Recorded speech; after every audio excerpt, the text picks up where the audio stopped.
الحمد لله والصلاة والسلام على سيدنا محمد وعلى آله وأصحابه أجمعين. أما بعد، عن أبي هريرة رضي الله تعالى عنه قال رسول الله صلى الله عليه وسلم: يا أيها الناس، إن الله طيب لا يقبل إلا طيبا، وإن الله أمر المؤمنين بما أمر به المرسلين، فقال: يا أيها الرسل، كلوا من الطيبات واعملوا صالحا، الى آخره. حضرت ابو ہریرہ فرماتے ہیں رضی اللہ تعالیٰ عنہ، پیارے رسول صلی اللہ علیہ وسلم نے فرمایا: لوگوں، اللہ تعالیٰ پاک ہے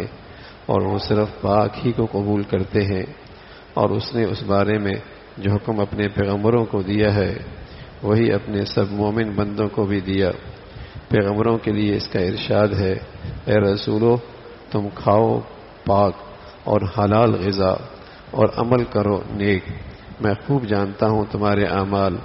اور اہل ایمان کو بھی فرمایا کہ اے ایمان والو، تم ہمارے رزق میں سے حلال اور طیب کھاؤ اور حرام سے بچو۔ اس کے بعد آپ علیہ الصلاۃ والسلام نے ذکر فرمایا کہ ایک ایسے آدمی کا جو طویل سفر کر کے کسی مقدس مقام پر ایسی حالت میں جاتا ہے کہ اس کے بال پراگندہ ہیں اور جسم اور کپڑوں پر گرد و غبار ہے، اور آسمان کی طرف ہاتھ اٹھا کر دعا کرتا ہے: اے میرے رب، اے میرے پروردگار، اور حالت یہ ہے کہ اس کا کھانا حرام ہے اور اس کا پینا حرام ہے اور اس کا لباس بھی حرام ہے اور حرام غذا سے اس کا نشو و نما ہوا ہے، تو اس آدمی کی دعا کیسے قبول ہو؟ لقمہ حلال بھی دعا کی قبولیت کے لیے بنیادی رکن، بنیادی شرط ہے۔ حرام کھانے اور پہننے سے دعائیں قبول نہیں ہوتی۔ لقمہ حلال بھی دعا کی قبولیت کی بنیادی شرط ہے۔ حرام کھانے پینے سے دعائیں قبول نہیں ہوتی۔ اب ایک آدمی سفر میں ہے، اور پھر سفر بھی ایسی مقدس مقام پر جہاں کہ مقدس جگہیں دعا کی قبولیت میں خاص تاثیر رکھتی ہیں، اور پھر اس سفر کے اندر مشقت بھی اٹھاتا ہے، اور اس کے جسم پراگندہ ہیں اور بال پراگندہ ہیں اور جسم پہ گرد و غبار ہے، اور پھر اللہ کے سامنے یہ فریادیں ہاتھ اٹھا اٹھا کے کرتا ہے: اے میرے رب، اے میرے پروردگار، لیکن حلال لقمہ نہیں، اس کا کھانا حرام کا اور اس کا پینا حرام کا اور اس کا پہننا حرام کا اور اس کی جسم کی جو نشو نما ہوئی ہے وہ حرام کی، فَأَنَّى يُسْتَجَابُ لِذَلِكَ، اس کی دعا کیسے قبول ہو؟ عام طور پہ دعا کرنے والوں کے دلوں میں یہ سوال اٹھتا ہے کہ جب دعا اور اس کی دعا اور اس کی قبولیت برحق ہے، اور دعا کرنے والوں کے لیے اللہ کا یہ وعدہ ہے کہ ادعونی استجب لکم، کہ تم دعا کرو میں قبول کروں گا، تو پھر ان کے دل میں یہ خیال آتا ہے کہ پھر ہماری دعائیں قبول کیوں نہیں ہوتی؟ پھر ہماری دعائیں قبول کیوں نہیں ہوتی؟ تو آپ علیہ الصلاۃ والسلام کے اس ارشاد میں اس سوال کا جواب ہے۔ اس سوال کا جواب ہے کہ آج دعا کرنے والوں میں کتنے ہیں جنہیں یہ اطمینان ہے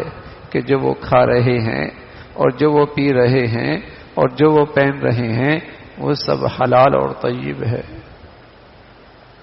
ان کا وہ کھانا حلال ہے اور ان کا وہ پہننا حلال ہے اور ان کا وہ پینا حلال ہے۔ کتنے ایسے ہیں جنہیں اس پر اطمینان ہے کہ ان کی آمدنی کے تمام ذرائع اور ان کے تمام وسائل اور ان کے کمانے کے اور مال اکٹھے کرنے کی تمام شکلیں پاکیزہ ہیں، حلال ہیں، اور اس میں حرام کا کوئی اثر نہیں، اور اس میں جسے کہیں کہ ناپاک کی کوئی اثر نہیں ہے۔ تو کتنے ایسے ہیں جنہیں اس پر اطمینان ہے؟ بس اللہ تعالیٰ ہی ہم پہ رحم فرمائے، اللہ تعالیٰ ہی ہم پہ رحم فرمائے۔ بڑی بزرگی ہے اس دور میں، اس دور میں بڑی بزرگی ہے حلال کھانا۔ بڑا تقویٰ ہے اس زمانے میں کہ آدمی حلال کمائے۔ بڑی بزرگی اس زمانے میں کہ آدمی کو اس کی پوری فکر ہو کہ میرے بچوں کی زندگیوں میں اور میرے گھر کی زندگی میں اور میرے آمدنی اور ذرائع میں کہیں حرام نہ آنے پائے، کہیں ناجائز نہ آنے پائے۔ تو پیارے رسول صلی اللہ علیہ وسلم نے فرمایا کہ دعا کی قبولیت میں ایک بڑی تاثیر لقمہ حلال کی ہے، اور دعا کی قبولیت میں ایک بڑی رکاوٹ حرام مال کی، حرام ذرائع آمدنی ہے اور حرام کھانا اور پینا ہے۔ اس پر اطمینان کر لینا چاہیے، اس پر اطمینان کر لینا چاہیے کہ میرے بچوں کی جو پرورش ہو رہی ہے اور میرے گھر میں جو غذا ہے اور میرے گھر میں جو مال آ رہا ہے، اطمینان ہو کہ پاکیزہ حلال ہے، اور یہ کوئی خدمت نہیں کہ اپنے جانے کے بعد جو مال چھوڑ کے جا رہے وہ حرام چھوڑ کے جا رہے، یہ اپنی اولاد کے ساتھ کوئی خیر خواہی نہیں، اور یہ اپنی اولاد کے ساتھ کوئی شفقت نہیں ہے کہ جو اکٹھا کر کے جا رہا وہ تو ناجائز کر کے جا رہا، وہ تو حرام آمدنی ہے، اس میں تو طہارت اور پاکیزگی نہیں ہے، یہ تو ظلم ہے،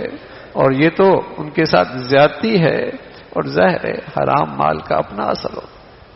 حرام مال کا اپنا اثر ہے۔